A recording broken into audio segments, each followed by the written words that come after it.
ప్రతిపక్ష నాయకుడు హోదా ప్రజలు ఇచ్చినా ఆయన సభకు వెళ్ళడు. జగన్మోహన్ రెడ్డి గారికి ప్రతిపక్ష హోదా లేదు కాబట్టి అది ఇస్తేనే వస్తానని ఆయన అంటాడు. అంటే అదొక వంక. అసెంబ్లీకి వెళ్ళడం ఇష్టం లేక నాకు ప్రతిపక్ష నేత హోదా ఇవ్వండి అని చెప్పి చివరి కోర్టులో కూడా పిటిషన్ వేశారు ఆయన.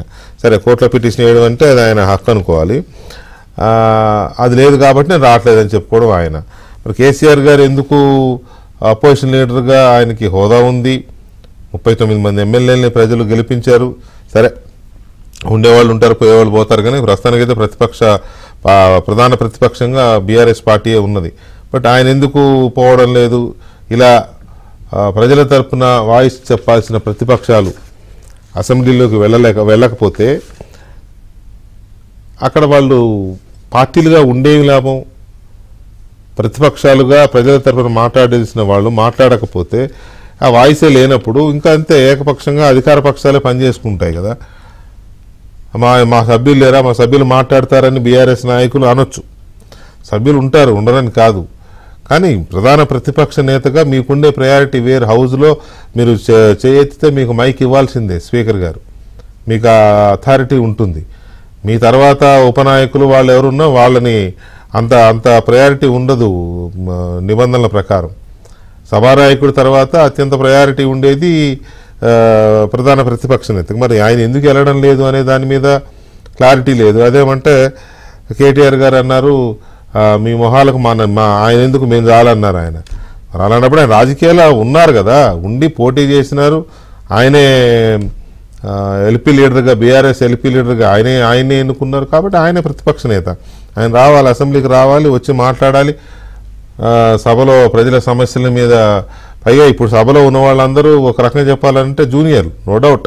ఈ మాట కొందరికి నచ్చవచ్చు, నచ్చకపోవచ్చు, నాకు తెలియదు. కానీ కేసీఆర్ గారి కంటే అనుభవంలోనూ వయసులోనూ చిన్నవాళ్ళు చాలామంది ఉన్నారు. అలాంటప్పుడు కొన్ని నిర్ణయాల మీద కేసీఆర్ గారి ఒపీనియన్స్కి చాలా వాల్యూ ఉంటుంది.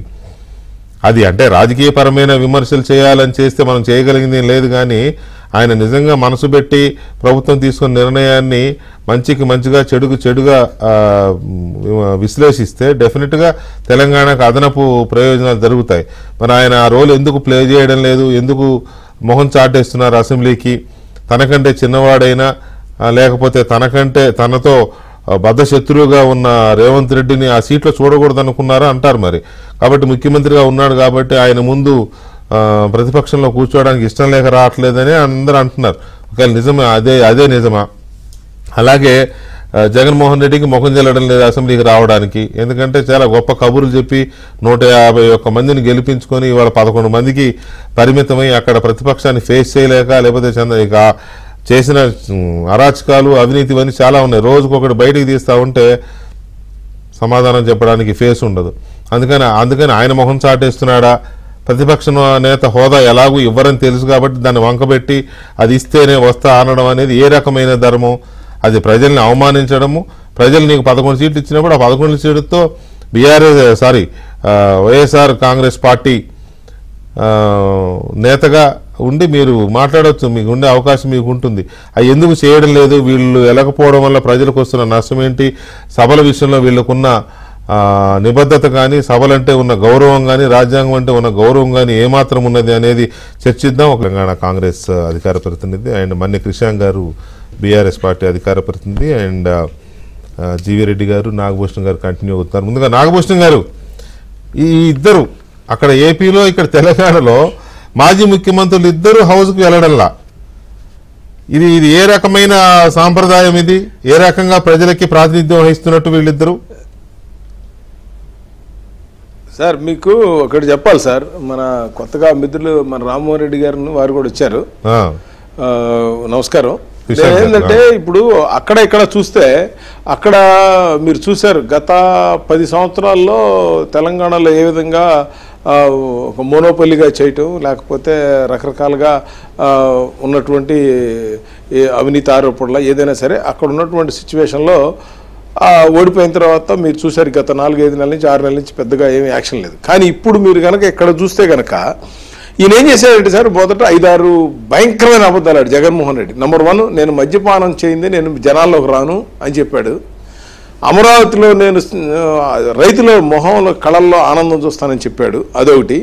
పోలవరం పూర్తి చేస్తాను అది దాని మీద మాట్లాడాడు. ఇవన్నీ మాట్లాడిన తర్వాత మొన్న ఎలక్షన్లో చెప్పిన తర్వాత జనాలకు అర్థమైపోయింది ఈయనంతా కూడా టక్కుటమారా మాయల విద్యలు తప్పితే ఏం మాట్లాడతలేదు, అన్ని అబద్ధాలు తప్పితే ఎవరి మీద పడితే వాళ్ళ మీద బురదేయటం కేసులు వేయడం అనేది. ఇప్పుడు నేను మీకు ఒక ఎగ్జాంపుల్ చెప్తాను సార్. తిరుపతిలో గాజులమాన్యం అనే విలేజ్లో సుద్దగుంట సుధాకర్ రెడ్డి ఆయన గత 5 సంవత్సరాల నుంచి అక్కడ పెద్దిరెడ్డి గారి అట్లాగే కాళహస్తి ఎమ్మెల్యే మధుసూదన్ రెడ్డి గారి యొక్క ఆశీస్సులతో ఆ ఏరియాలో ఒక స్థలాన్ని ఒక ఓన్ అక్కడ ఒక గ్రానైట్ కాదు మీకు జగన్మోహన్ రెడ్డిది అదే సార్ జగన్మోహన్ రెడ్డి చేసే అవినీతిలో ఇలాంటివి జనం మీద రోడ్డు మీదకి వచ్చి కొట్టే పరిస్థితి వచ్చింది సార్. ఇవాళ ఉన్న ప్రాబ్లం ఏంటంటే ఇలాంటి ఆయన యొక్క ఆశీస్సులతో జరిగిన ఇవన్నీ కూడా ఇవాళ మీరు ఏదైనా దోచుకోండి తినని అన్నారు కదా. ఇప్పుడు నేను మీకు ఎగ్జాంపుల్ చెప్తా. వైజాగ్లోనే ఈ జగన్మోహన్ ఎందుకు ప్రతిపక్ష హోదా తెలుసు 10%. అదే మన జగన్మోహన్ రెడ్డి అసెంబ్లీలో ముగ్గురిని పీకేస్తాం చూడు, పీకేస్తే నీ సంగతి ఏమైద్దో అన్నాడు. మీకు గుర్తుందో లేదో చంద్రబాబు గారిని, మీ ప్రతిపక్ష హోదా కూడా ఉండదు, నేను పీకేస్తాను, నేను సైకి చేస్తే వెళ్ళిపోతాను అన్నాడు. అంటే ఆ రోజు ఆయనకి 10% గుర్తు రాలేదా అని నేను అడుగుతున్నా. ఇవాళ ప్రతిపక్ష ప్రజల సమస్యలు వేరు, మన అదేంటి వేరు, ప్రజల మీద ఉన్నటువంటి హోదాలు. ఈ హోదా ఉంటేనే పోరాడతాను, హోదా లేకపోతే నేను చేయను అనేది చాలా తప్పు, ఇది దుర్మార్గం కూడా. తిరుపతి ఆ ఇన్సిడెంట్ ఎందుకు చెప్తున్నానంటే అర్థమైంది. నాగభూషణ్ గారు ఒక్క నిమిషం. కృష్ణంకర్ గుడ్ ఈవినింగ్. నిజంగా కేసీఆర్ గారు నిజంగా ఓకే, అధికారం ఉండడం పోవడం గెలుపు ఓటమి ఇవన్నీ చాలా సర్వసాధారణంగా ఆయనకున్న ఎక్స్పీరియన్స్కి ఆయన హౌస్లో ఉంటే ప్రభుత్వం ఏం తప్పు నిర్ణయం తీసుకున్నా లేకపోతే అనుభవరాహిత్యంతో తప్పులు చేసినా డెఫినెట్గా ఆయన కరెక్ట్ చేసే అవకాశం ఉంటుంది, లేదా కనీసం సలహాలు ఇచ్చడమో విమర్శించడమో ఏదో చేయొచ్చు. ఆయన ఎందుకని హౌస్కి వెళ్ళడం లేదు? వికే గారు, సో తప్పులు చేస్తుంది కాంగ్రెస్ ప్రభుత్వం ఒప్పుకుంటున్నాము. చేసినా అన్న ఓకే, చేసిన చేయకుండా ఎలా ఉంటారు? చేసి మీరు ఏబట్టే కదా ప్రజలు పక్కన పెట్టారు. సో వికే గారు, ఒకటేంటిదంటే రోజు రేవంత్ రెడ్డి గారైనా బట్టి విక్రమార్క గారైనా కాంగ్రెస్ వాళ్ళైనా కూడా బీఆర్ఎస్ ఎందుకు ఇంత తొందరపడుతున్నది, ఎందుకు ఇంత ఉలిక్కి పడుతున్నారు, స్టార్టింగ్ కేటీఆర్ గారిని కూడా ఎందుకు ఆత్రం ఎక్కువ, వీళ్ళకి అహంకారం ఇది అదని అన్నారు కదా. మరి వాళ్ళ కేసీఆర్ గారు టైం ఇస్తున్నారు అనుకుందాం ఈ ప్రభుత్వానికి, మీరు పనిచేయడానికి టైం ఇస్తున్నాము అని అనుకుందాం. ఎందుకంటే బడ్జెట్ మీరు ప్రవేశపెడుతున్న రోజు కేసీఆర్ గారు ఉన్నారు, బడ్జెట్ మీద రియాక్షను, ఎందుకంటే ఆ రోజు అయితే చర్చ ఉండదు కదా. కేసీఆర్ గారు ప్రెస్ మీట్ లో మాట్లాడారు, అదే చెప్తున్నాను. బయట అడుగుదాం అనుకున్నాం కానీ వేస్ట్, వీళ్ళకు అంత సీన్ నాశనం అయిపోతుంది, మొదలెట్టాలి మనం అని అన్నారు. డెఫినెట్ గా ఎందుకు అని అంటే వీళ్ళే అటు అహంకారం అంటారు, తొందరపడుతున్నారు, ఇప్పుడే విమర్శ చేస్తున్నారు అని వీళ్ళే అంటారు. మళ్ళా కేసీఆర్ గారు రావాలి, కేసీఆర్ గారు ఎందుకు వస్తలేరు అని అంటారు. పోనీ సరే, ఏం చర్చ జరుగుతుందో కూడా చూద్దాం మనం. నిన్న ఎవరో కాదు, ముఖ్యమంత్రి గారు లేచి నిలబడి స్మార్ట్ మీటర్ల గురించి, అసలు చర్చ నిన్న బడ్జెట్ గురించి జరిగింది, యాక్చువల్లీ బడ్జెట్ గురించి. అయితే బడ్జెట్ విషయం మీద హరీష్ రావు గారు ఒక రిమార్క్ చేశారు. ఏమని అన్నారు, మాకు 30,000 కోట్లు కేంద్రం నుంచి వస్తాయనని అయినా కూడా కండిషన్ పెట్టిరు వాళ్ళు, కానీ మేము వ్యవసాయ మోటార్లకు మీటర్లు పెట్టము అని అంటే సాక్షాత్తు ఎవరో ఎమ్మెల్యేనో మంత్రి కాదు, ముఖ్యమంత్రి గారు లేచి నిలబడ్డారు. లేచి నిలబడి ఈ డాక్యుమెంట్ని వారు చూపెట్టారు, అందరం చూసినాం నిన్న, మీ ఛానల్లో కూడా వచ్చింది లైవ్ కవరేజ్. ఈ డాక్యుమెంట్ని చూపెట్టినప్పుడు ముఖ్యమంత్రి గారు మరి అక్షరాలను మింగేసిర్రా లేకపోతే దాపెడదామని ప్రయత్నం చేసిర్రా కానీ పూర్తిగా చదవలేరు. ఇందులో ఏమని ఉన్నది, installation of smart meters for all consumers other than agricultural consumers. ఆ అదర్ దాన్ అగ్రికల్చరల్ కన్స్యూమర్స్ చదవలేదు ముఖ్యమంత్రి గారు, హౌస్ని డివియేట్ చేసిర్రు, రాష్ట్ర ప్రజలను కూడా మోసం చేసే ప్రయత్నం చేశారు. ఇది హౌస్లో జరుగుతుంది. నంబర్ 1 ఉదాహరణ. నంబర్ 2, ఇది మీ ఆంధ్రజ్యోతిలో వచ్చిన 29th జూన్ నాడు ఫ్రంట్ పేజ్ బ్యానర్ ఐటమ్ ఇది. ఇందులో ఏమనున్నది, పాత బస్తీలో కరెంటు బిల్లుల వసూలు బాధ్యతను అదానీ కంపెనీకి అప్పగించాం, అక్కడ భూగర్భ లైన్లు వేసి మొత్తం వ్యవస్థను మార్చాలని కోరాం, కేంద్రం ఆస్తులను కారు చౌకగా అదానీకి అప్పగించడాన్ని రాహుల్ తప్పుపడుతున్నారు, అంతే తప్ప అదానీతో వ్యాపారం చేయొద్దని ఎప్పుడూ అనలే, అదానీ దగ్గర డబ్బులున్నాయి, రాష్ట్రంలో పెట్టుబడి పెడుతున్నాడు, అందుకే ఆహ్వానించా. Andhra Jyothi quoted by CM Revanth garu. కానీ నిన్న బట్టి విక్రమార్క గారు లేచి ఏమని దబాయిస్తారు, ఎవరు చెప్పిరండి? అదానీ విషయం మీద ముఖ్యమంత్రి గారు చెప్పిరా ఎక్కడన్నా? ఎవరో పేపర్ రాస్తే మీరు హౌస్ లో మాట్లాడతారా? ఇది నేను కోట్ చేస్తున్నది ఏదో వేరే పేపర్ కాదు, మళ్ళీ వేరే పేపర్ అంటే ఇది అంటారు. ఆంధ్రజ్యోతి అర్థమైపోద్ది జనానికి. రాష్ట్ర ముఖ్యమంత్రి గారు ఉప ముఖ్యమంత్రి గారు లేచి హౌస్ లో వీళ్ళిద్దరే the top most leaders of the state అబద్ధాలు చెప్తూ మీడియా రిపోర్ట్ చేసిన దాన్ని కూడా కాదని చెప్తూ ఇవాళ చూడండి మా కౌశిక్ రెడ్డి గారు, మేము అనేది ఏంటంటే కేసీఆర్ గారే కాదు యంగ్స్టర్స్, కౌశిక్ రెడ్డి గారు ఫస్ట్ టైం ఎమ్మెల్యే, ఇవాళ లేచి సోమ్ డిస్టిలరీస్ కంపెనీ నకిలీ బీర్ కంపెనీ ఎట్లా మీరు అనుమతులు ఇస్తారు ప్రశ్నించారు, మాట్లాడారు. ఇక్కడ పాయింట్ ఈ ఆర్టీసీ టికెట్ కాంట్రాక్ట్ మేము అనేది ఏంటంటే ఒకటే, I just conclude, I come to my today my debate is fully focused on honourable KCR గారు. నేను కూడా అసెంబ్లీ గురించే మాట్లాడుతున్నాను వికే గారు, బయట గురించి మాట్లాడతలేదు. నేను బయట చేసే పోరాటాలు మాట్లాడుతున్నాను, ప్రతి టాపిక్ అసెంబ్లీ గురించే మాట్లాడినాను నేను. అసెంబ్లీలో మాట్లాడుకున్నట్టు మనం మాట్లాడుకుంటే వాల్యూ ఎక్కడన్నా మాకు మైక్ దొరకాలి. మీ మైక్ నేను అందుకే కదా గురువు పిలిచింది. అసెంబ్లీలో అంటే సబ్జెక్ట్ మాట్లాడుతున్న అధ్యక్ష అంటే మళ్ళీ నేను తిడతలేదు. ఒక పాయింట్ చెప్తాను, ఒక రిక్వెస్ట్. మీరే చెప్పండి. ఇక్కడ మన కెమెరామెన్ నన్ను ఫ్రేమ్ లో పెడుతున్నారు, కానీ ఏమైతుంది తెలుసా, రాహుల్ గాంధీ గారు పార్లమెంట్ లో ఒక అక్యూజేషన్, ఆంధ్రజ్యోతి అండి అన్ని ఉంటాయి ఇక్కడ, మన అసెంబ్లీలో అట్లా జరుగుతలేదు. కావాలంటే ఫుల్ ఫ్రేమ్ కూడా చూపిస్తారు. రాహుల్ గాంధీ గారు ఏదైతే పార్లమెంట్ లో పెడుతున్న కంప్లైంట్ ఉందో దట్ ఆపోజిషన్ లీడర్స్ మాట్లాడితే చూపెడతారు. సేమ్ ఇక్కడ కాంగ్రెస్ ప్రభుత్వం కూడా ఇక్కడ చేస్తున్నది అసెంబ్లీలో.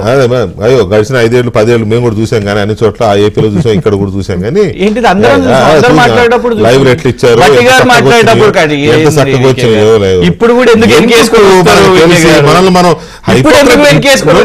Not Hippocrates right. వాళ్ళు చూడండి మీ రిపోర్ట్ కూడా తప్పుపడుతున్నారు,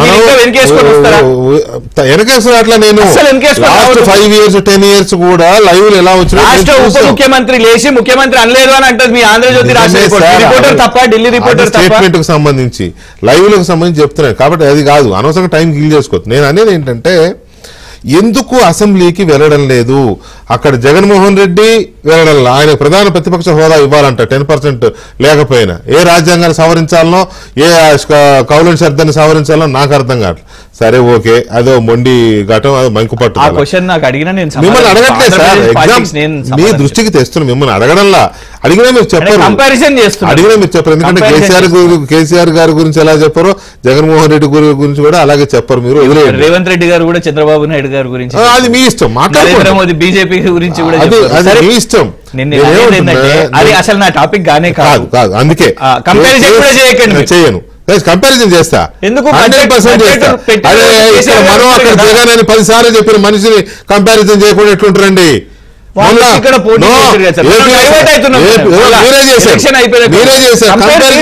కంపేర్ చేస్తాం, మనం సర్వే చేసాం, మేము అక్కడ జగన్ వస్తున్నాడని మళ్ళీ చెప్పారు, జగన్ గెలుస్తాడని చెప్పారు, కంపేర్ చేయకుండా ఎలా ఉంటారు? రకరకాల రిజల్ట్ అడుగుతూనే చెప్తారు, నేను కూడా అడుగుతున్నా చెప్పండి, నేను కూడా అడుగుతున్నా. మీరు కూడా ఇక్కడ వచ్చి ఎంటర్ పెట్టారు కదా, నా పాయింట్ ఏంటంటే మీరే ఎంటర్ చేసి ఉన్నది కానీ కేసీఆర్ గారు అసెంబ్లీకి వెళ్ళకపోవడానికి ఏమైనా పర్టికులర్ రీజన్ ఉందా? స్ట్రైట్ క్వశ్చన్, నో డీవియేషన్స్, అవసరం లేదు. నంబర్ 1 నేనేమంటున్నానంటే అసలు అసెంబ్లీకి వెళ్ళలేదు అని మీరు ఎందుకు ఎస్టాబ్లిష్ చేసి అదే క్వశ్చన్ పెట్టి నన్ను అట్లా ఆన్సర్ చేయాలని అనుకుంటారు? బడ్జెట్ రోజు అసెంబ్లీలో పోయింది కేసీఆర్ గారి అదేమంటారు బాడీ డబుల్ వేయరా, కేసీఆర్ గారే వేరు కదా. అక్కడ బయట అందరు ఎమ్మెల్యేలు మాట్లాడినట్టు ఒక ఆపోజిషన్ లీడర్ గా బయట నిలబడే అక్కడ అందరు మాట్లాడినట్టే లాబీలో మాట్లాడి మీడియాతో మాట్లాడింది కూడా కేసీఆర్ గారే కదా. సో రాలేదు అని కాలేదు, రాలేదు అని బడ్జెట్ ప్రసంగం రోజు వెళ్ళినారు, ప్రసంగం బడ్జెట్ రోజు ఎవరు మాట్లాడడానికి ఏమి ఉండదు, ప్రసంగం అయిపోయాక వాయిదా వేసుకోవాలి, బయటకు వచ్చినాక ఎవరైనా ఏ పార్టీ నేను ఒప్పుకుంటా మీరు అన్నది. బడ్జెట్ రోజు బడ్జెట్ ప్రసంగం అయిపోగానే వాయిదా పడుతుంది, ఏ పార్టీ వాళ్ళైనా బయటకు వచ్చి మీడియాతో మాట్లాడింది తప్ప ఆ రోజు హౌస్ ఉండదు కదా. అదే కదా విషయం, నేననేది కూడా ఆ రోజు హౌస్ ఉండదు. మీరేమైనా ఉంటే హౌస్ లోనే మిస్టర్ రేవంత్ రెడ్డి లేదా మిస్టర్ సీఎం క్వశ్చన్ అవర్స్ కూడా అయితలేవు. నిన్న క్వశ్చన్ అవర్ ఎప్పుడు అవ్వలేదు రండి, నేను 20 అంటే మళ్ళీ మీరు కూడా క్వశ్చన్ అవర్లు ఎప్పుడైనా ఈ రోజు రెండే చెప్పని ఒక్క లైన్ బీజేపీ వాళ్ళు కదా అన్నిటికీ చాచా నేరు పండిత్ నేరు అన్నట్టు ఇప్పుడు వీళ్ళు కూడా ప్రభుత్వంలో ఉంటే కేసీఆర్ మీరు కూడా 60 ఏళ్ళ కాంగ్రెస్ 60 ఏళ్ళ కాంగ్రెస్ 60 ఏళ్ళ కాంగ్రెస్ అన్నారు కదా మొన్న. మరి 60 ఏళ్ళ కాంగ్రెస్ మరి అంతే ఇప్పుడు కూడా 10 ఏళ్ళ బీఆర్ఎస్. ఇప్పుడు నీవు నేర్పిన విద్యే నీరజాక్ష అని మీరు వాళ్ళనన్నా వాళ్ళు మిమ్మల్ని అన్నా సేమ్ ఉంటుంది. వాళ్ళు 6 నెలల్లోనే సేమ్ అయిపోయారు మాకు. అంతే మీ 10 ఏళ్లతో సమానం అయ్యారు వాళ్ళు. మేము 10 ఏళ్ళు వ్యతిరేకత, వీళ్ళు 6 నెలల్లో వ్యతిరేకత తెచ్చుకున్నాను. వ్యతిరేకత కాదు, అనుభవం. వ్యతిరేకత వచ్చిందా లేదా ప్రజలు చెప్తారు మనకి. రైట్. రామ్మోహన్ రెడ్డి గారు, కేసీఆర్ గారు హౌస్కు రాకపోవడాన్ని కాంగ్రెస్ పార్టీ పదే ప్రశ్నిస్తోంది. సరే, ప్రశ్నించడం పొలిటికల్గా పార్టీగా మీ వంతది. ప్రజలు మాత్రం ప్రశ్నిస్తారు, ప్రజలు మాత్రం ఆలోచిస్తారు. కనీసం కేసీఆర్ గారు ఎక్కడ కనపడడు కాబట్టి ప్రశ్నించడానికి ఆలోచిస్తారు, ఎందుకు ఈయన పోతలేడు హౌస్కి అని. సో దీనికి ప్రభుత్వం ఏమనుకుంటుంది, పార్టీగా మీ పార్టీ ఏమనుకుంటుంది అంటే పార్టీ కంటే ముందు ప్రజలు బాధ్యత ఉంటున్నటువంటి ఏ ఎమ్మెల్యే అయినా కూడా సభకు పోవాలి. ఎందుకంటే రోజు పోయేటటువంటి వ్యవహారం కాదు కదా. అలా మరీ ముఖ్యంగా ప్రతిపక్షం అని అంటే ప్రశ్నించేటటువంటి వేదికనే అసెంబ్లీ. ఏదైనా కూడా నీకు తేల్చాలన్నా, లేకపోతే ప్రశ్నించాలన్నా, లేకపోతే వేలైతే చూపెట్టాలన్నా, ఇంకేదన్నా బహిర్గతం చేయాలంటే కూడా వేదిక ఏంటిదండి? అసెంబ్లీ. చట్టసభ. నేను ప్రతిపక్షం ఉంటే వేరేదేముండదు, రోడ్ల మీద ప్రొటెస్ట్లు తప్ప. రేపు కృష్ణాకి ఎమ్మెల్యే అయినా కూడా లా మేకర్, మీరు ఎమ్మెల్యే అయినా కూడా లా మేకర్. 100% లెజిస్లేటివ్. నువ్వు మెంబర్ ఆఫ్ లెజిస్లేటివ్ అసెంబ్లీ ఉన్న తర్వాత నువ్వు అసెంబ్లీ సెషన్స్ అవుతున్నప్పుడు పోలేదు అని అంటే దాని బాధ్యత ఉందని చెప్పి ఎట్లా అంటారు ప్రజలు? అన్నారు కదా. సో కేసీఆర్ గారికి బాధ్యత ఉందా లేదా అనేటటువంటి మళ్ళీ మన నోటితోటి ఉచ్చరించాల్సినటువంటి అవసరం ఏం లేదు. ఆయనకి ఎంత బాధ్యత ఉంది? ఫస్ట్ కూడా అధికారంలో ఉన్న రోజు కూడా ఆ రోజు గడిలకే పరిమితమైనటువంటి ఆయన యొక్క పాలన ఎంతసేపు అంటే పథకాలు అని చెప్పి పతాక శీర్షికలలో అడ్వర్టైజ్మెంట్లు, రిపిటేటివ్ అడ్వర్టైజ్మెంట్లతోటి కొనసాగింది తప్ప ప్రజలకి నిజంగానే బయటకు వచ్చి అందుబాటు చేయించినటువంటి పరిపాలన మన 10 ఏళ్ళు ఎప్పుడు చూడలే. వాస్తవం చెప్పాలంటే తెలంగాణ దురదృష్టం ఏం చేసుకుని ఉండే 10 ఏళ్ళనంటే ప్రజల లోపలికి వచ్చి మరి పరిపాలన చేసేటటువంటి యంత్రాంగం ఏ రోజు లేకుండే. కానీ ఇప్పుడు మీరు అన్నారు ఇందాక, మీరు 10 సంవత్సరాలలో ఉంటున్నటువంటిది మీరు 6 నెలలనే చేసిరని. 6 నెలల్లో వాళ్ళకంటే ఎక్కువ చేసినాం సంక్షేమాలు, వాళ్ళకంటే ఎక్కువ సంపాదించినాం మంచి పేరు, వాళ్ళకంటే ఎక్కువ చేసిన ప్రజాస్వామ్యబద్ధమైనటువంటి పనులు.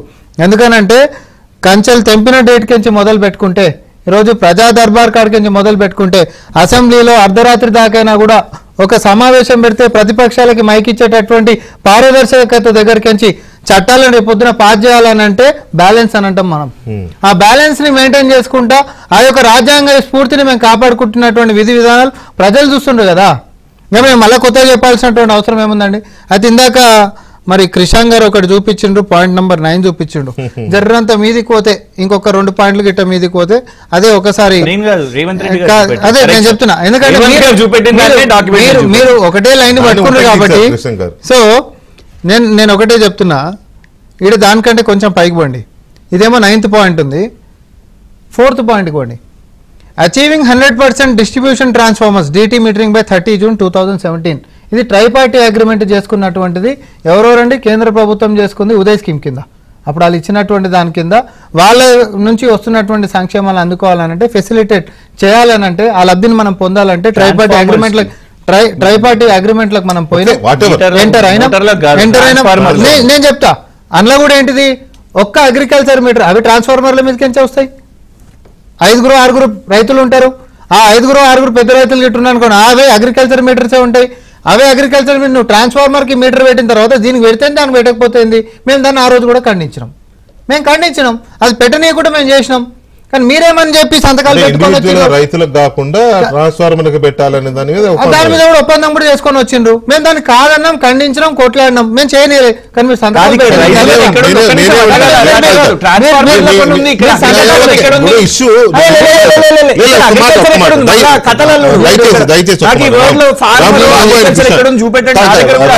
కృష్ణ గారు ఒక్క మాట డిఫెండ్ చేయట్లేదు. మొత్తం చదివినిపించావు, ఇంకా నేనేం అనడం లేదు. పాయింట్ ఏంటంటే, ఇప్పుడు మీరిద్దరు ఏవైతే చెప్తున్నారో, ఇవాళ రేవంత్ రెడ్డి గారు చదివిన దానికి అది తప్పు, ఏదో కొంత వాయిదా తీర్మానం కొంత మినహాయించారు చెప్పకుండా, కొంత మింగేశారు ఏదో అన్నారు మీరు ముఖ్యమంత్రి గారు చెప్పకుండా అని. లేదు ఇంకొక పాయింట్ వెళ్ళండి, అసలు పాయింట్ అదని ఈయన చెప్తున్నారు. ఇప్పుడు జగదీశ్వర్ రెడ్డి గారు ఏదో కొంత చెప్పే ప్రయత్నం చేశారు. కొంత కాదు, విద్యుత్ శాఖ మంత్రిగా పనిచేశారు. నేను కాదనట్లేదు సార్, అప్పుడు విద్యుత్ శాఖ మంత్రి ఆయనే కాబట్టి చెప్పే ప్రయత్నం చేశారు. కానీ నల్గొండ జిల్లా రాజకీయాల వల్ల అది డీవియేషన్స్ ఎక్కువైనాయి.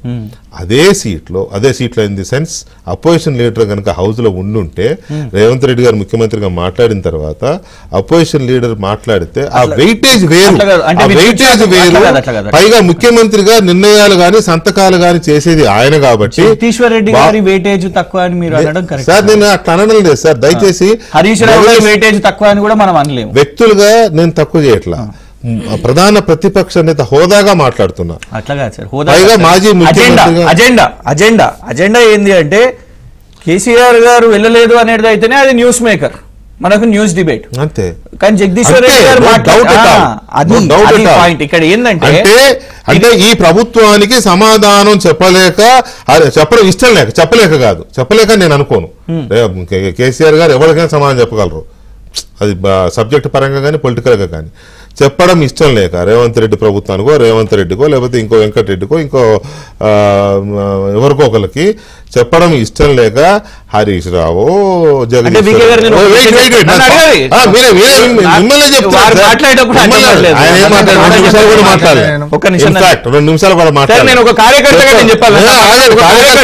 కార్యకర్త నువ్వు అధికార ప్రతినిధిగా చెప్పండి. తెలంగాణ సమాజానికే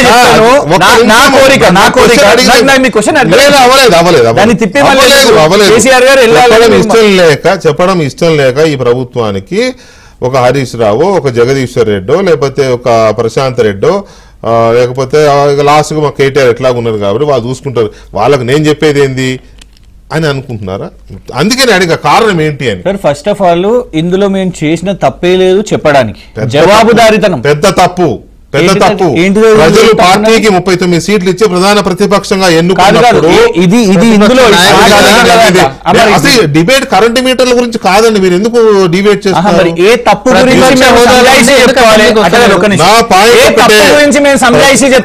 నేను అసలు తప్పు మీ తప్పు గురించి మాట్లాడాలి.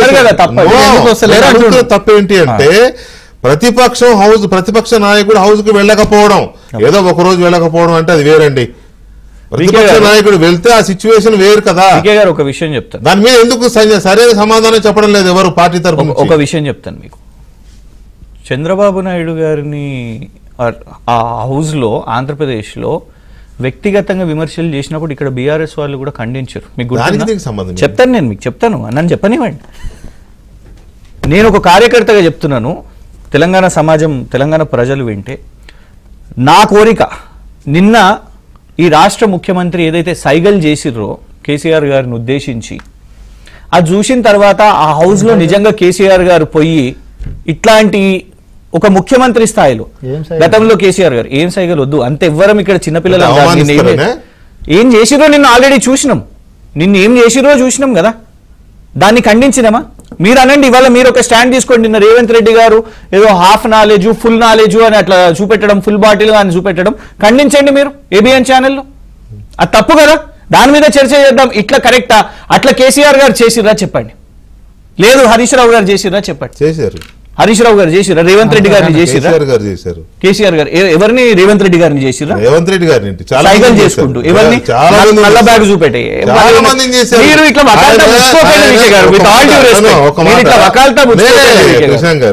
హౌస్ బయట గాని హౌస్ లోపల గాని ఆయన పార్టీలను గాని పార్టీల నేతలను గాని పురుగుల్లా తీసేసిన ఆయన దిట్ట. ఆయన అంతగా ఎవరిని తీయలేరు కూడా. ఎంతమందినండి ఆయన అన్న మాటలు హౌస్ లో కూడా, పిపీల కంగాళ్ళు, లేకపోతే పకటి వేషగాళ్ళు, లేకపోతే బౌరూపులోళ్ళు, ఇలాంటి పదాలు హౌస్ లో ఎన్నిసార్లు వాడారు చాలా మంది గురించి. ఒక రేవంత్ రెడ్డి లేకపోతే ఇంకొక పారావు సుబ్బారావు గురించి మాట్లాడారు. పక్క రాష్ట్ర ముఖ్యమంత్రి ఏ సందర్భంలో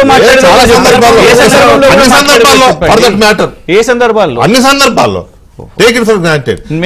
మీరు ఆ పార్టీ కాబట్టి సమర్థించుకోవడం నేను ఒప్పుకోగలను, ఖచ్చితంగా సమర్థిస్తాను, తప్పులేదండి, 100% సమర్థిస్తా. మీరు కాంగ్రెస్ లీడర్ రామ్మోహన్ రెడ్డి గారు తప్పుపట్టినా నేను మాట్లాడతా, డెఫినెట్ గా. చట్టసభలు ఒకటే కాదు వికే గారు, చట్టసభలు ఒకటే కాదు, ప్రజల్లో రైతుల్లో మేము వెళ్తే మీరు గమనిస్తే మొన్న 29 ఏప్రిల్ నాడు కేసీఆర్ గారు పేరు రైతుల దగ్గరికి అప్పటి వరకు ఓపెన్ చేయని వీళ్ళు మరుసటి దినమే పోయి గాయత్రి పంప్ హౌస్ ఓపెన్ చేశారు. That's what I'm saying. KTR గారు That's what I'm saying. That's what I'm saying. KCR personality కదిలితే ఎట్లుంటుందో ఇప్పుడు మీరే చెప్పారు కదా. కేసీఆర్ హౌస్ లో ఉంటే దాని సిస్టమే వేరుంటది. హౌస్ లో ఉండే కదా బడ్జెట్ రోజు బడ్జెట్ ప్రసంగం చదివి వెళ్ళిపోతే కూడా దారి చెప్తుంది. ఇప్పుడు కేసీఆర్ గారు బడ్జెట్ రోజు వచ్చారు, వీళ్ళ బ్రహ్మాండమైన బడ్జెట్ పెట్టారు. కానీ కేసీఆర్ గారికి చాలా క్లియర్గా చెప్పారు ఆ బడ్జెట్లో ఏం లేదు కదా, ఏం మాట్లాడమంటారు చెప్పండి. మీరు రావాలి, కేసీఆర్ గారు రావాలి, మాట్లాడాలంటే ఇప్పుడు సోదరులు కూడా అన్నారు మేము 10 సంవత్సరాల్లో చేయలేంది వీళ్ళు 6 నెలల్లో చేసిరండి. ఒక పాలసీ, ఆ కొత్త పాలసీ ఏదన్నా ఈ బడ్జెట్లో ఉందో నాకు చెప్పండి. ఒక ఐటీ పాలసీ, ఒక ఇండస్ట్రియల్ పాలసీ, ఒక అగ్రేరియన్ పాలసీయో, ఒక కొత్త పాలసీ ఏదన్నా ఉంటే నిజంగా దాని గురించి మాట్లాడదాం. కేసీఆర్ గారు వచ్చి మాట్లాడతారు, మేము మాట్లాడతాం. మీరు పాలసీలే తేకపోతే ఇంకొక విషయం, ఒకటే పాయింట్, 10 సెకండ్లు అలవాటు అయిపోయింది కృష్ణ. 10 సెకండ్లు ప్రకాష్ రాజ్ చెప్పినట్టు గుంజుకోవడం, లాక్కోవడం అంత లేదన్నా. అట్లే ఉంది. మా హక్కులు హక్కుల కోసం అయితే కొట్లాడారు. బయట మాట్లాడి హౌస్ లో మాట్లాడితే వాల్యూ ఉంటుంది, బయట ఒక వార్త అవుతుంది. అని ఏముంటదని మాట్లాడడానికి 10 సెకండ్లు ఒక్క నిమిషం 10 సెకండ్లు సార్. ఇప్పుడు వాళ్ళు ఏమంటున్నారు, హౌస్ లో కాంగ్రెస్ వాళ్ళు రాజశేఖర్ రెడ్డి గారు బ్రహ్మాండంగా ఇచ్చిర్రు విద్యుత్ అని అంటారు. దాన్ని మీరు ఒప్పుకుంటారా చెప్పండి. ఆంధ్రజ్యోతి దాని గురించి మాట్లాడదు కానీ నేను ఓన్లీ చర్చ ఇదే నడిచింది కదా అధ్యక్ష. సబ్జెక్ట్ ఇదే కదా. హౌస్ లో వాళ్ళు మాట్లాడుతున్నారు, హౌస్ లో ముఖ్యమంత్రి అబద్ధాలు ఎత్తిండు ముఖ్యమంత్రి, అది హౌస్ లో జరిగిందన్న. అవునన్నా, హౌస్ లో మాట్లాడింది అబద్ధం, భట్టి గారు మాట్లాడింది అబద్ధం, రేవంత్ రెడ్డి గారు మాట్లాడింది అబద్ధం. అదే చెప్పారు.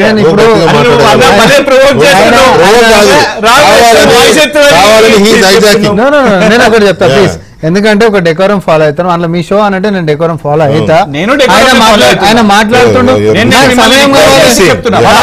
ఇప్పుడు మీది ఎట్లుంది అని అంటే స్పీకర్ గారి సీట్లు ఎక్కువ ఉంది, ప్రతిపక్షం అని చెప్పి అధ్యక్ష ఇంకొక 2 నిమిషాలు అని చెప్పి వాళ్ళకి అర్ధగంట మాట్లాడినా కూడా మీ మంచితనం సాగనిస్తుంది.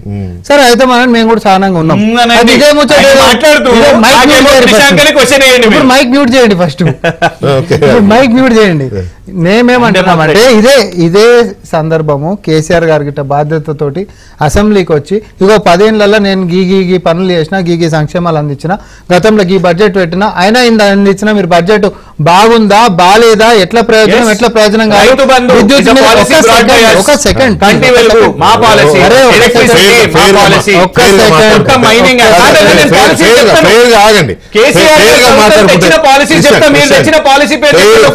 మాట్లాడుకుంటే మీరు మాట్లాడిన సేపు రామ్మోహన్ రెడ్డి నోటి నుంచి ఒక మాట కూడా బయటకు లెట్ హిమ్ సే యార్, let him say please, definitely I am requesting you, a policy I am requesting you, I appeal to you, let him say చిన్నోడు నీకంటే బక్క పేదోడు. మేము ఒకటే అడుగుతున్నాం, ఏ పాలసీ గురించి చర్చించినా అసెంబ్లీలో చర్చిస్తే కేసీఆర్ గారు ఆన్ రికార్డ్ అవుతారు కాబట్టి ఆఫ్ రికార్డ్ లో ఉండేసేసి ఏదో సాధిద్దాం అనుకుంటారు. ఆఫ్ రికార్డ్ లో నడవదు. రాజ్యాంగంలో మీరు ఎమ్మెల్యే అయినందుకు హౌస్ కార్డ్కి వచ్చి మీరు మాట్లాడరు. ఒక్క నిమిషం, మేము ఒకటి చెప్తా. వాళ్ళు ఏమన్నారు, మేము ఏదో సైకిల్ చేసినాం కాబట్టి వాళ్ళకి ఏదో మరి ఏం అనుమానం వచ్చిందో, ఏం భయం అయిందో. పర్సనల్ ఆయనకి ఎందుకు ఆపాదిస్తావు? మరి నీ పర్సనల్ ఆయనకు ఆపాదించాలి, జవాబు చెప్పాలి. పార్టీ అధికార ప్రతినిధులకు జవాబు చెప్పాలి, నువ్వు జవాబు చెప్పాలి. ఎందుకు వస్తలేడో చెప్పాలి. ఏం చెప్పినా వస్తలేడని మేము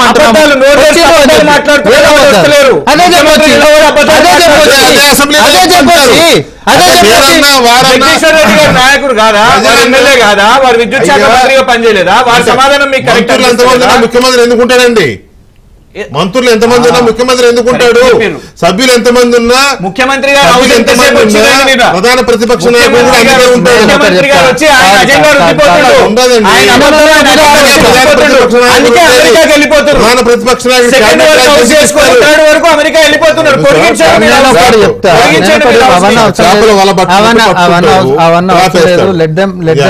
నేను ఒకటే అడుగుతున్నా.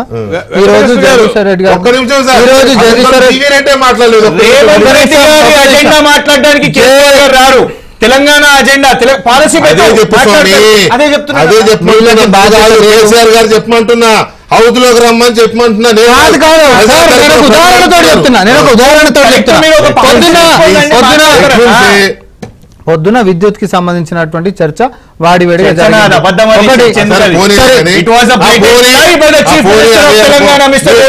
నీ భాషలో అదే అనుకో. అక్షరాలు మింగేయడం,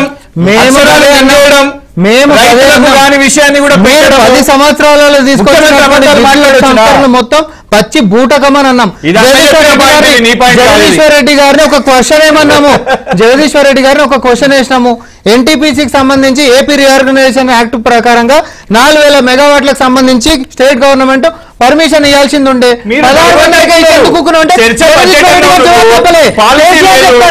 కేసీఆర్ గారు ఎందుకు వస్తలేరు సభ కంటే దొంగతనాలు బయటపడతాయి కాబట్టి, ఎందుకంటే అక్కడికి వస్తే వాస్తవంగా జరుగుతున్నట్టు మొత్తం కేటెత్తలం అవుతాయి కాబట్టి, నువ్వు తీసుకున్నట్టు పనికిరాదో మేము చెప్తాం కాబట్టి ఇవన్నీ ఏమైతుంది ఆన్ రికార్డ్ పోతాయి అని చెప్పి కానీ ఏమని మాట్లాడతారు వాళ్ళు. ఇల్లు రాగానే అంటే మీరు కూడా బాగానే సార్, ఇందాక నవ్వీరు మీరు. వాళ్ళు రాగానే అంటే మేము ఏదో పంపులాన్ చేసినామంట. వాళ్ళు వచ్చింది ఏంది, వాళ్ళు పోయిందేడికి సెల్ఫీలు దిగిందేడా, మేము తీసినటువంటి పంపులేడా, అసలు దానికి ఏమైనా సంబంధం ఉందా? కేటీఆర్ ఏడిపోయి సెల్ఫీలు దిగొచ్చిండు, మేము ఏ పంపులు ఆన్ చేసినాము? అసలు దానికి ఇది మేడిగడ్డకి లేకపోతే ఈడ మేము ఓపెన్ చేసినటువంటి దానికి ఎల్లంపల్లికి సంబంధం ఉందా? అదేదో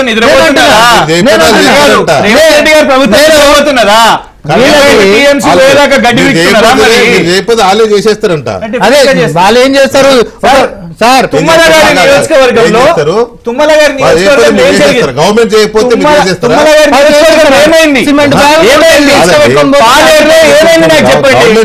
చేసేస్తారు. పాలేరులో ఏమైందో చెప్పండి నాకు. ఏందండి అయ్యేది? తీయండి మీ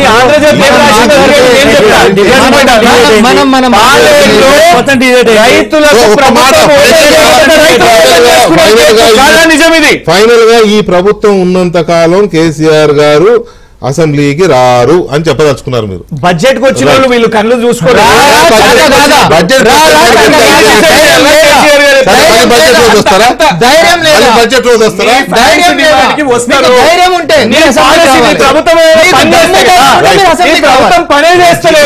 అసెంబ్లీకి వస్తే మ్యూట్ చేస్తే నువ్వు కొట్లాడాలి కానీ అసెంబ్లీకి రమ్మంటే పారిపోతే పాలసీ మీద మాట్లాడదాం.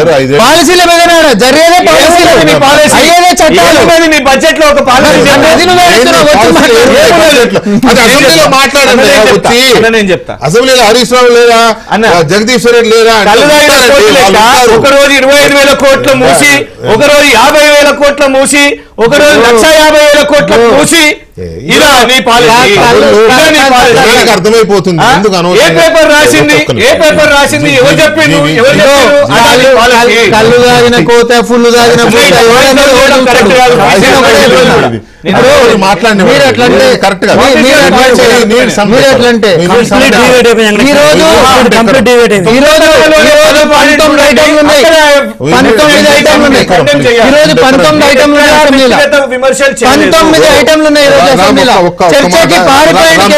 రామరెడ్డి ఒక్క మాట దయచేసి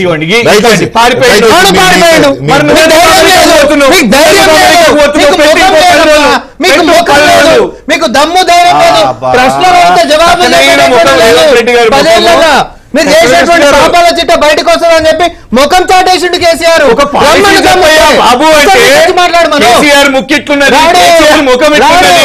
ఒక పాలసీ చెప్పు నాయన, నీ బడ్జెట్ అసెంబ్లీలో డిస్కస్ చేయమనండి. పాలసీ ఏముంటుందంటే బడ్జెట్ పాలసీ నీకు చెప్పి పెడతారా? వాళ్ళు నచ్చకపోతే నువ్వు అడుగు వచ్చి, నచ్చకపోతే బయట పాలసీ ఏముంది, మహిళల బడ్జెట్, ఇది యువకుల బడ్జెట్, ఇది ప్రజల బడ్జెట్, అసలు రాష్ట్ర బడ్జెటే కాదు అంటే అడవిల బడ్జెట్, అడవిలో జంతువుల బడ్జెట్ కాదు కదా. కాబట్టి అసెంబ్లీ పాలసీలైనా, పాలసీ ఉన్నా పాలసీ లేకున్నా, ఉన్న పాలసీలో తప్పున్నా అసెంబ్లీలో చర్చించాలి. అది వేరే జగదీష్ రెడ్డి గారు ప్రచారం అన్నారు, ముఖ్యమంత్రి గారి మాటలు కూడా రికార్డు నుంచి తీయాలని, లేదు జగదీష్ రెడ్డి గారి మాటలని కూడా రికార్డు తొలగించాలి అని అన్నారు. వాళ్ళు అన్నారు, వీళ్ళు అన్నారు. దానికి ఆ రికార్డులు కొంత ప్రయారిటీ ఎందుకు ఉంటుంది? అసెంబ్లీ కాబట్టి. డెఫినెట్ గా that's what I'm saying. DK గారు, నా రైట్, request ఒకవేళ ఒకటి. ఒకరు ఛాన్స్ అయిపోయింది. Let him, I want to ask him. నాది కూడా వినండి. I want to ask him లేదు, about నాది కూడా their వినండి. state. నాది కూడా No, no, వినండి. there, ఒక్క ఏంటి నిమిషం, లేదు, నన్ను please. చెప్పనిస్తే కదా, I'm ఏముందో asking ఏముందో you, చెప్పండి. ఛాన్స్ అయిపోయింది కానీ కేసీఆర్ ఎందుకు అక్కడ వస్తలేడు? జవాబు రావు, ఇస్తలేడు. కేసీఆర్ ఎందుకు వస్తలేడు అనేది ఒక జీవన్ నిమిషం. రెడ్డి గారు, అట్లా- ఆంధ్రప్రదేశ్ అట్లా కదన్నా, రేవంత్ రెడ్డి గారు అమెరికాకు పోతున్నారు, మరి పోనీ. ఇంకో 10 రోజులు పెట్టనివ్వండి. అరే. మా నాయకుడు ఆయన ఇటలీకో, ఎప్పుడు రాహుల్ గాంధీ లాగా ఇటలీకి ఆయన పోతున్నాడు. ఏం లేదు, పాలసీ లేదు. ఉన్నప్పుడు పాలసీ ఏంటిదో చెప్పమని కేసీఆర్ కి ముక్కిట్లున్నది. What is your policy? ఏం మాట్లాడమంటావు చెప్పు నువ్వు. చిన్నప్పుడు బడ్జెట్ మీద చర్చనే పెట్టారు మీరు. స్కూలే కొట్టడానికి ఇది జరుగుతుంది ఏంటి? డ్రామా ఆడేవాళ్ళం మనం చిన్నప్పుడు. స్కూలే కొట్టడానికి కడుపు నొప్పి డ్రామా ఆడేవాళ్ళం మనం కదా. కేసీఆర్ రేవంత్ రెడ్డి అంటున్నారు. అమెరికా వెళ్ళి ఆపు అంటే మీరు మీ కోరిక బాగుంది, కేసీఆర్ గారు రావాలి, మీ కోరిక మంచిదే. ప్రజల కోరిక, నా కోరిక నేను కానీ కేసీఆర్ గారు పార్టీ ఎమ్మెల్యేలు ఏం మాట్లాడుతున్నారో దానికే సమాధానం చెప్పలేకపోతున్నారు కదా. ఒక హరీష్ రావు గారికి సమాధానం చెప్పలేకపోతున్నారు, ఒక కేటీఆర్ గారికి సమాధానం చెప్పలేకపోతున్నారు, ఒక జగదీశ్వర్ రెడ్డి గారికి సమాధానం చెప్పలేకపోతున్నారు. మా సమాధానాన్ని వైఖరించే కదా. ఏంది రచ్చ? వాస్తవమే మా కదా. సమాధానం భయమా? కాదు, మీరు కేసీఆర్ ని డీల్ చేయలేరు. మీరు ఫస్ట్ వచ్చి కేసీఆర్ డీల్ చేయాలనే నమ్మకం మీకు ఉంది కదా. ఆయన వచ్చి డీల్ చేయాలండి వారిపోతారు, వారిపోతారు. ఎవరు బుల్డోజ్ చేస్తున్నారో చూస్తున్నాం.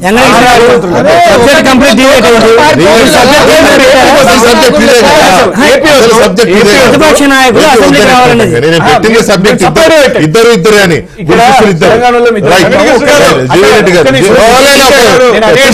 ప్లీజ్. నువ్వు హరీష్ రావు గారికి అబద్ధాలు చెప్పేటోనివి, జగదీశ్వర్ రెడ్డి గారికి అబద్ధాలు చెప్పేటోనివి, కేసీఆర్ గారికి ఏ సమాధానం చెప్పలేదు. మా నిజాలను తట్టుకోలేక కేసీఆర్ గారు భయపడి అసెంబ్లీకి వాళ్ళు చెప్పే అబద్ధాలు మీరు చెప్పే నిజాలు. వీళ్ళ కాదు వాళ్ళు చెప్పేది అబద్ధాలు మీరు చెప్పే నిజాలు, అంతే కదా. ఏది నిజం? మీరు అంటున్నారు, వీళ్ళ నిజం కాదు, ఈయన చెప్పాడు. జీవిరెడ్డి గారు నన్ను కూడా కేర్ చేయడం లేదు. వాళ్ళు చెప్పింది మీకు నిజం హౌస్ లో అబద్ధాలు మాట్లాడారు. ప్రూవ్ చేసుకోండి. కాదు, అసెంబ్లీలో పెట్టిన సబ్జెక్టుల మీద డిబేట్, లేకపోతే అసెంబ్లీకి ప్రతిపక్ష నాయకులు ఎందుకు రావట్లేదు, మరి అది మర్చిపోతే బేసిక్ పాయింట్ చెప్పేది ఏందాక కృష్ణకు ట్రాప్ ఏం ట్రాప్ ఏం కథ అసలు జవాబు లేనప్పుడు ఏం చేస్తారు? అది తెలంగాణ అయినా సరే, ఆంధ్రప్రదేశ్ అయినా, కేసీఆర్ గారు అయినా, జగన్మోహన్ రెడ్డి గారు అయినా సరే, ప్రతిపక్ష నాయకుడు అనేవాడు అసెంబ్లీకి రావాలి, రాకపోతే రిజైన్ చేయాలి, అంతే. There is no further discussion. ప్రతిపక్ష నాయకుడు హోదా వస్తాను. చంద్రబాబు నాయుడు గారు నేను అసెంబ్లీకి రాను మళ్ళీ అన్నప్పుడు అనిపోయారు. అంటే మీరు అదే కోరుకుంటున్నారు. నేను మొత్తం కేసీఆర్ గారు రావాలి, కేసీఆర్ గారిని ఈ పార్టీ ఇన్సల్ట్ చేయాలని మీరు You are learned man as spokesperson. No, I respect you. అక్కడ వస్తే ఏమన్నాడు? I respect you. ఎలక్షన్ కి జస్ట్ మంత్స్ బిఫోర్ మీరే అన్నారు ఇందాక చంద్రబాబు నాయుడు గారిని ఎంత మీరు కూడా ఖండించారు కదా. అంత దారుణమైన మాట అన్నప్పుడు ఆయన ఇది కౌరవ సభ, ఇది గౌరవ సభగా మార్చి వస్తాను నేను అని చెప్పి వెళ్ళినాడు. అది 6 నెలల ముందే జరిగింది ఎలక్షన్ కి. కాదండి, దానికి మరి ఎందుకు వస్తలేవు? నువ్వు సభకు రా ఫస్ట్.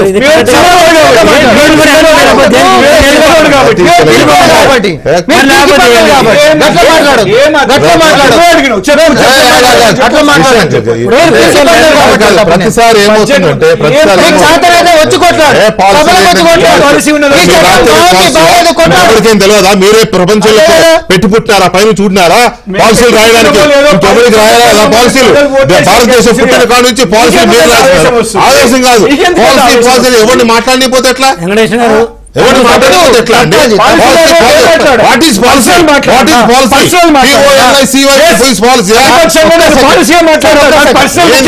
ఏంది పాలసీ?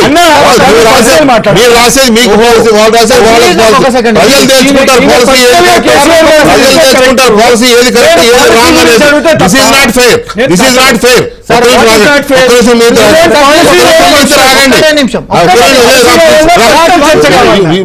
మీరన్నా హారం చేయండి.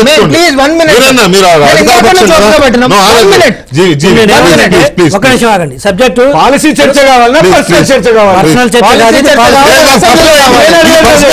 ప్రతిపక్ష నాయకులుగా ప్రజలు పట్టం కడితే పాలసీ ముఖ్యం.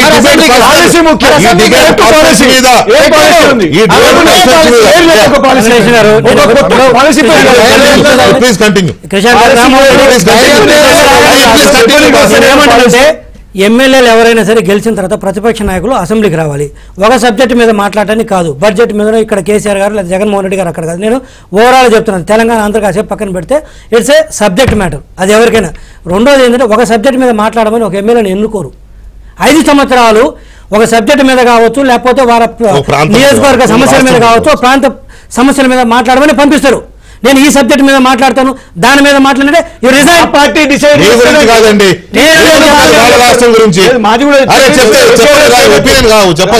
చంద్రబాబు నాయుడు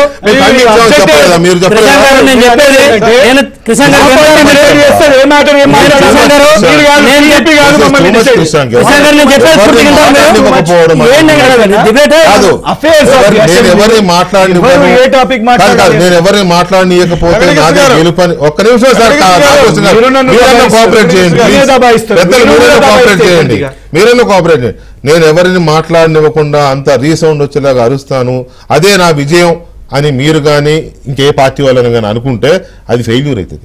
దయచేసి నా మాటను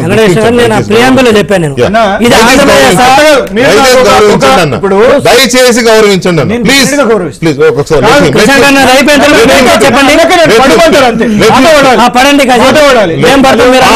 అనలేదబ్బా, బూతులు తిట్టారు.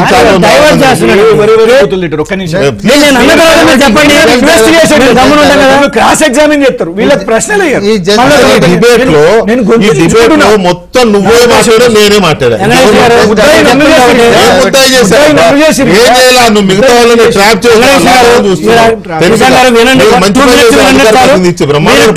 సమాధానం చెప్పండి. నేను ఆంధ్రప్రదేశ్ గురించి కాదు చెప్పేది, తెలంగాణ గురించి కాదు, కర్ణాటక గురించి కాదు, తమిళనాడు గురించి ఓవరాల్ చెప్తున్నాను. ఇట్స్ సబ్జెక్ట్ అదే కదా. ఒక ప్రతిపక్ష నాయకుడు అంటే అది ఆంధ్రప్రదేశ్ కావచ్చు, తెలంగాణ కావచ్చు, ఇంకో చోటు కావచ్చు, అది మినిమం బాధ్యత. నేనేం చెప్తున్నట్టే ఒక సబ్జెక్టు డిఫైన్ అయ్యే మాట అయితే, ఒక సబ్జెక్టు కన్ఫైన్ అయ్యే మాట అయితే నువ్వు ఎమ్మెల్యేకి అనవసరము, నువ్వు ప్రతిపక్ష నాయకుడికి అనవసరం. కూర్చో ఇంట్లో, ఇన్ని కథలు దేనికంటాను, ఎవరన్నా కావచ్చు. అది కర్ణాటక, తమిళనాడు, తెలంగాణ.